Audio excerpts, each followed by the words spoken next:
Indian traditional knowledge of microbiology. India में traditionally क्या knowledge है माइक्रोबायोलॉजी का वो डिस्कस करेंगे।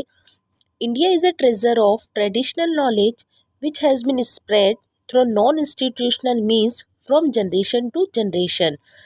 इंडिया में ट्रेडिशनल नॉलेज का बहुत खजाना है जो एक जनरेशन से दूसरी जनरेशन जो है ट्रांसफ़र होता गया है। However the knowledge about microbial world by Indian rishis presented in Sanskrit, shloks or shuktas of our traditional manuscripts such as Vedas remain unseen. इसके अलावा जो इंडियन ऋषिज थे उन्होंने संस्कृत जो श्लोक और सुक्ताज में भी कुछ ट्रेडिशनली मैन्युस्क्रिप्ट दिए अबाउट माइक्रोबियल वर्ल्ड जो अदृश्य रखा गया है। Before the invention of microscope modern science had little knowledge about the microbial biodiversity. Microscope के इन्वेंशन के पहले मॉडर्न साइंस को माइक्रोब्स के बारे में बहुत कम नॉलेज था, which is very clearly presented in Vedas, जो वेदास में भी दिया हुआ है। All the discussion in Vedas prove that the science of microbiology is of Indian origin. और जितने भी वेदास में हमें डिस्कशन है उससे ये पता चला है कि माइक्रोब्स की ओरिजिन कहाँ से हुई है, इंडियन ओरिजिन है। Use of traditional knowledge in the field of medicine and healing has attend greater dimensions. पुराने ज़माने से मेडिसिन में हीलिंग की जो प्रोसेस चलती आई है उसने हमारे लिए बहुत बड़ा एक डायमेंशंस है हमारे लिए। Our country unknowingly use microorganism for various purpose. In India, use of fermented food and beverages are very common. India में बहुत लंबे समय से माइक्रो ऑर्गेनिज़म का यूज़ किया जाता था अलग अलग पर्पस के लिए। फर्मेंटेड फूड एंड बेवरेजेस जो है हमारे इंडिया में बहुत कॉमन है। Now next one is common fermented serial pulse या फूड। अब हम सबसे पहले डिस्कस करेंगे इंडिया में पहले से क्या चीज़ हम फर्मेंटेड अनाज में या दाल में यूज़ करते आ रहे हैं जिससे का हमें नॉलेज नहीं था। Micro organisms play an important role in fermentation and preservation. Micro organism fermentation और प्रिजर्वेशन में बहुत इंपॉर्टेंट रोल प्ले करते हैं। During traditional fermentation process locally available ingredients which may be of plant or animal origins are converted into edible product by physiological activities of microorganism. Traditional मतलब पुराने ज़माने में fermentation process में जो locally available ingredients रहते हैं available थे उस टाइम प्लांट और एनिमल, उसको जो है एडिबल प्रोडक्ट में कैसे कन्वर्ट किया जाता है with the help of micro organism वो हम डिस्कस करेंगे। First one is idli dosa khaman.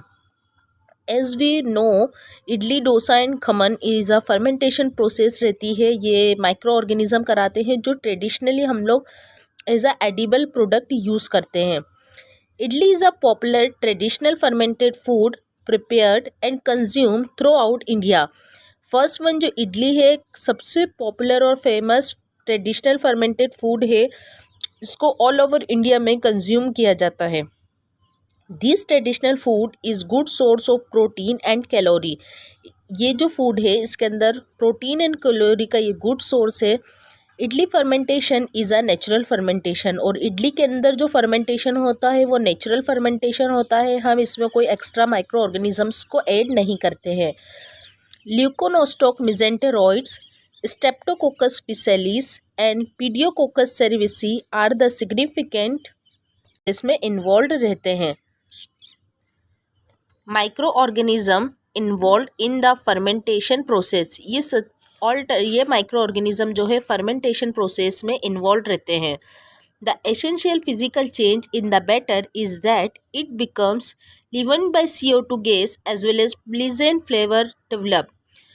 जो बैटर में हमारे फिजिकल चेंज होती है इडली के बैटर या खमन डोसा के बैटर में चेंज होता है जो वो with the help of micro organism रहती है, ये CO2 गैस को डेवलप कर देते हैं और एक अलग ही प्लीजेंट फ्लेवर डेवलप कर देते हैं।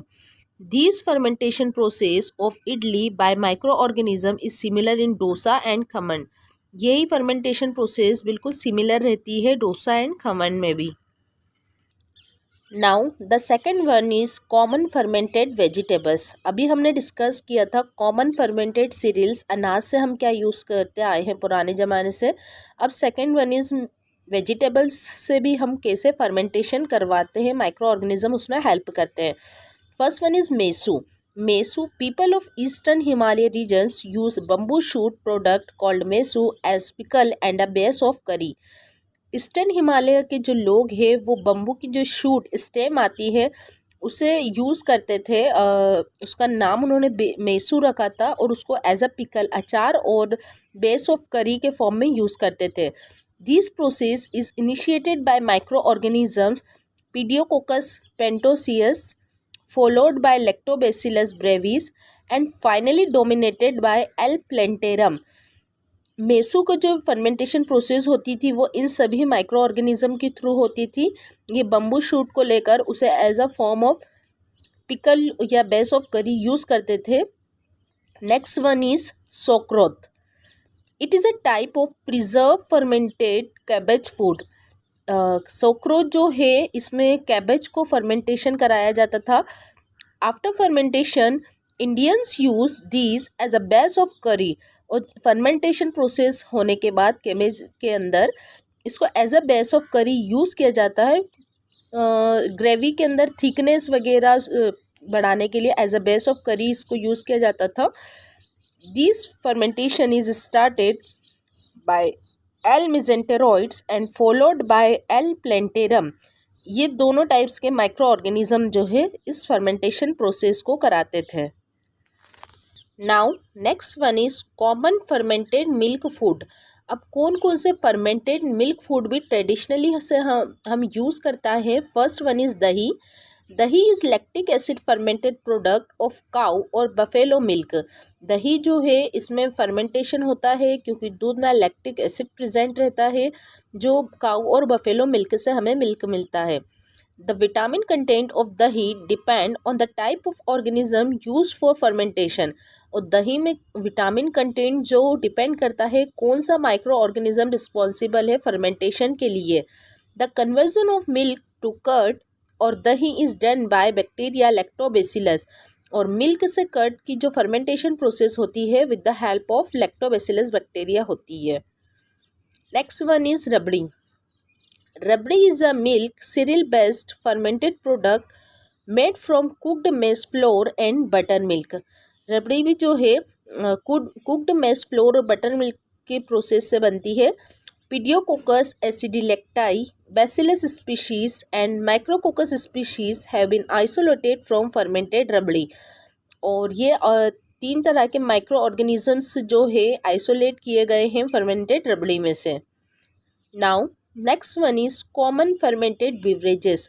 कौन कौन सी फर्मेंटेड बिवरेजेस जो है ट्रेडिशनली यूज़ करता है। फर्स्ट इज शेंग, झार एंड रोक्शी। ये फर्मेंटेड बिवरेजेस हैं sheng, jhar and rakshi. The tribal people of Sikkim consume beverages called sheng, jhar and रोक्शी। Sikkim के जो लोग हैं वो यूज़ करते हैं इसको जिसका नाम है शेंग, झार एंड रोक्शी। शेंग is prepared by using millet. Rokshi is prepared by using certain plant